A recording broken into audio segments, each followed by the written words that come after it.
My name is Beyond Artrell McCullough, better known as Saga Cash. And I chose Saga Cash because, saga means a colorful and adventurous journey. And my journey was to get the cash. And in my society, one of the main ways that people get money and make money is selling drugs. And that's just sad to say. But I chose the wrong path of selling drugs to fund my music career because I had no support here. Being from Florence, South Carolina, there's not a lot of music execs or no record labels or A&Rs and things of that nature. So I took matters into my own hand and chose to sell drugs to fund my music career and to take care of my family, so I told myself. And making that decision landed me in prison for a 5-year bid and took me away from my family and my career. So I would say I fell on some real bad hard times by making the wrong decisions in life, choosing to sell drugs. But if you'd ask me now in hindsight, I wouldn't change a thing because it taught me a lot and it made me who I am today. Basically, you understand the state of what's going on here in America, in the world actually. People were trying to make it. So when I heard that he got locked up, it was disappointing, but not at all surprising. It happens a lot in our community, so I understood that. Beyond McCullough, AKA Saga Cash, got locked up and went to prison, right? And as I'm in prison, I didn't only lose the opportunity to do my singing career, I didn't lose just my freedom. I lost time away from my family, and I also lost my grandmother and my grandfather who raised me my whole life. So at that point when I was locked away, I began to be discouraged. I didn't have no way to turn, or I felt like I had no way to turn, no support system when I get released. It was also hard for me to be released when you don't have an address and things of that nature, right? So instantly I began to worry, and depression and stress fell on me in a way that I began to question myself as what I was going to do when I get out. And a lot of the guys, I didn't even really want to get out, if for a better choice of words. I was beginning to think to do something in prison to give me more time in prison. And so I used to have these dreams, and I would wake up in my dream out of my sleep, and I would look down and I would see a sign that says, "We'll sing for food." I didn't think that that would be me. I never experienced homelessness a day in my life. Being a person that sold drugs, I've always had money. Marbles and chalk is what they used to call it back in my day. They say money, marbles, and chalk. That means I had enough of that. But then when I fell on hard times, I had none of that. I lost friends, I lost family, and I got discouraged. And so the guys in prison was, I used to tell them, I don't know what I'm gonna do when I get out of here. And they was like, man, you get back here and you get on my nerves, and you using your voice back here, singing all that and making all that noise back here. Why don't you get out there and make a joyful noise in the world, man? You could do much more. And they led me to a scripture in the Bible. Your gift shall open up doors and place you before great men. And I know that my gift is singing, dancing, rapping. I'm a talented guy when it comes to arts. And so that gave me inspiration, motivation, and encouragement to lean upon my gifts wholeheartedly, because if I had nothing else, I knew my gifts was talent. I seen him open up for Big Daddy Kane. I was in the audience. He has a knack for, opening up doors. I always told him that he's a positive influencer. You know what I'm saying? Because he has drive, he has willpower, he just have good spirit about himself. And his talent is really a natural thing. And so when I got out, I realized that, the lack thereof, not having money and not having support, it's a hard situation, right? But after going through that, I began to see that there's no way that I could go through what I went through, come out of what I went through, and turn a deaf ear on the people and the circumstances that I've encountered. So that was when I made the decision to put homelessness on my back. As I'm coming out of homelessness, I kind of wanted to be, or strive to be, the voice of the struggle in a sense, and the poster boy of homelessness. Now, I know that may sound funny to some, but I feel like what better way to raise awareness to homelessness than to put an image on of homelessness and to put it on my back as I come out of homelessness. And I think that I could give a better understanding to those who don't understand homelessness and help them to sharpen their perception where homelessness is concerned, because truthfully I believe that it's not the homeless people that needs a reality check. It's most of the people who could assist and aid and assist the homeless who needs a reality check. And I felt like if I could do that on a larger scale, that I would be doing a greater good for homelessness. I would describe Beyond as a very talented, driven, honest, helpful young man. After he got out of prison, you know, I saw him trying to come back and get back to his music, so I really wanted him to do that. I like that. I didn't understand how he was promoting it. I really didn't. I didn't understand the no cash situation, but it makes sense. You come out, you have nothing. You've got to start somewhere. So he's doing what he's doing, and he understands it from the ground level. So I really get why he's promoting himself and promoting homelessness. I think it's a great thing.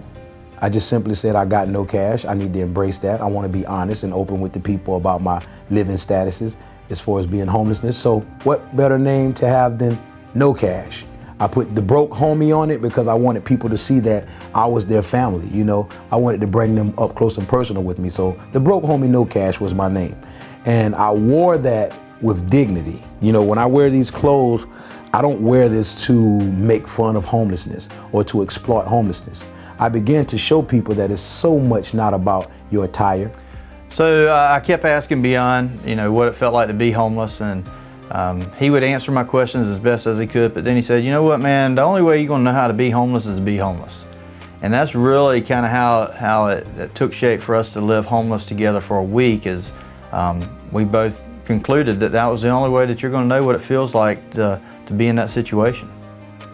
So I didn't want to do a homeless event like sleeping under a you know, an overpass in a city that I was familiar with. I wanted to go somewhere where I had the same kind of questions and situations as someone else. Go to a city that I didn't know anyone, I didn't know where the food bank was, I didn't know where shelter was, and so we decided to go to Augusta, Georgia. That was somewhere that I'd never been, somewhere that Beyond wasn't comfortable with. And well, you know, I came into this homeless experience wanting to gain a better understanding of homeless people. And so I thought that, hey, if I grow out the beard and if I don't get a haircut and if I put on a flannel, you know, that I'm going to be accepted by the homeless community. I'm going to relate to the homeless community because I look like them. Well, the second day we were there, we went out looking for food, and we saw a gentleman. He had a book bag. He was sitting on the corner, and so he appeared to be, you know, homeless. And we started walking up, and Beyond, he never meets a stranger. So he sees the guy, and he sees he's got something in his hands, and he says, hey man, how you doing? What you got there? And the guy looks up, and he says, a can of chicken and 3 bars of soap, you want one? And Beyond's like, sure man, absolutely. And he puts his hand down and grabs the soap, and the guy looks at me and he says, what about you? You want one? And I'm like, nah, I'm good. And I mean, I don't know why I said that. It was just a natural response, you know. Hindsight, I'm thinking, well, maybe I didn't want to take the guy's soap. I didn't know, you know, when I would get a shower. I didn't want to take from a homeless guy. But for whatever reason, we, Beyond and him continued to dialogue. We started to walk and ask some questions about Augusta and where to find different things. And something was amiss. And so we were together, you know, an hour or so, and we went our separate ways. And I'm like, hey, Beyond, what was the guy telling you? And Beyond said, oh, he said shelter's here and you can go here and get this and that and the other. And I said, well, what was up with him, man? Why wouldn't he talk to me? And without hesitation, you know, knee-jerk response, Beyond said, well, you didn't take the soap. I'm like, what do you mean I didn't take the soap? You know, I didn't need the soap. I didn't want to take the man's soap, you know. Beyond's like, bro, when someone offers you something on the street, you take it.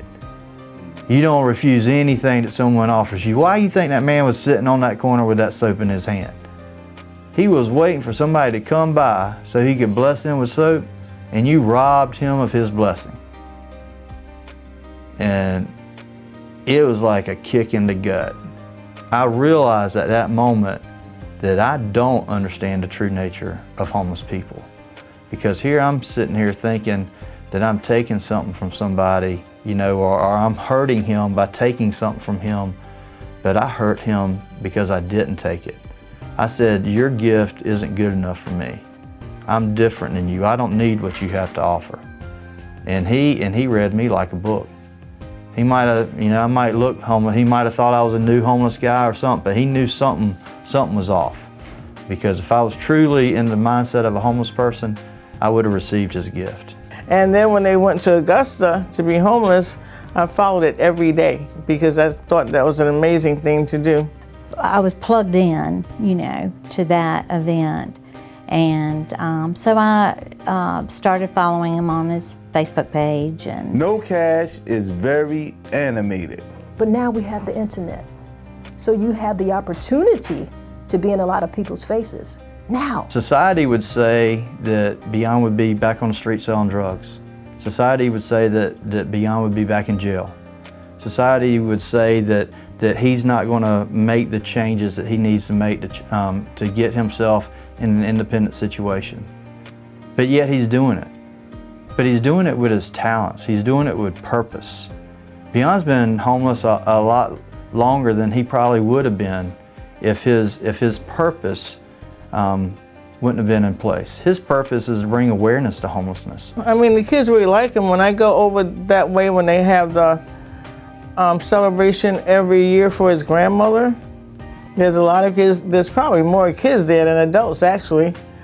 And he really connects with them. He calls them on the stage and he dances with them and just all kinds of stuff. He loves kids. The average artist or rapper, they're always promoting a lifestyle of riches and cars and homes and a lot of things that they absolutely do not have. And he has just been very transparent. I don't have a home. I know what it's like. He gets it. He's doing a great job at it. Well, homelessness is people that is experiencing life and adversity from a realistic standpoint. And it's not a plan. You can't plan to go through struggle. Struggle just hits you at a time that you're not expecting. And like you said, there are no racial barriers in homelessness. Yes, you have all different walks of life who is experiencing homelessness, but what homeless people begin to realize when they're out there is that they don't have any assistance unless it's given to them by them. And I call that protricity. Protricity is self-produced energy. But when the homeless people realize that they're going to be overlooked as much as they get overlooked, then they take matters into their own hands and embrace their own adversities. And they realize that they're going to be the strength that they need for each other. And as I went through homelessness, I experienced that on an up close and personal level. I chose to use homelessness as my focal point because I knew that as I come out of it, like I know that I will, that I could raise awareness in a major way. And if I had homelessness on my back, when I reach that platform where I know that I'm going to be, that I could bring a lot of attention to it and get the assistance that a lot of these homeless people need. I feel like he knows a lot about cash. He knows what trying to get cash the wrong way can do. He knows the value of cash. He knows the value of everything around him, listen, it's not even always about cash. So I've watched that. So like I say, to watch him be transparent, to allow himself to market himself and allow that transparency of homelessness and not having cash, perfect name. He changes what society would say is this is the expectation of a young African-American man, rapper, drug dealer, gone to jail, that they say that the rest of the story would have been he'll be right back in the same situation doing the same thing. But KNOWCASH, Beyond, my friend, is writing a different story. And I think that's the hope that he gives to people is, hey, you don't have to do the same things that you did. You can change, and people will help you. And there's more important things, than money. There's purpose. There's a reason that God put you here and he gave him the talents that he gave you. And that's to give hope to somebody else. And that's the biggest thing I see in Beyond. Because homeless people don't need you to, pity them or to think that they don't have a sense of purpose. A lot of them are not helpless or hopeless. They're just homeless. And all they need is a little bit of attention. And most times kids give homeless people that attention a lot better than adults. So, you know, I feel like it's better to build stronger youth than to repair broken men. So a lot of my messages is to the youth. Still to this day, I am faced with homelessness, right?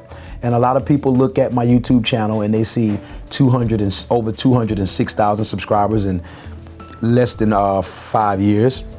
They look and see I got over 60 million views, and they begin to see big bulk numbers, and they think, well, that should have bought you some money or some monetary gain.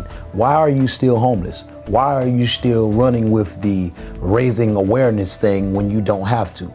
Well, because it's a choice of mine, and I choose to show people the value of life. Hello, everybody out there in the world. I am the homie kNOWCASH. Yep, the one and only. If there's another, he's the phony, because you already know me, and I'm sick of explaining. You heard me?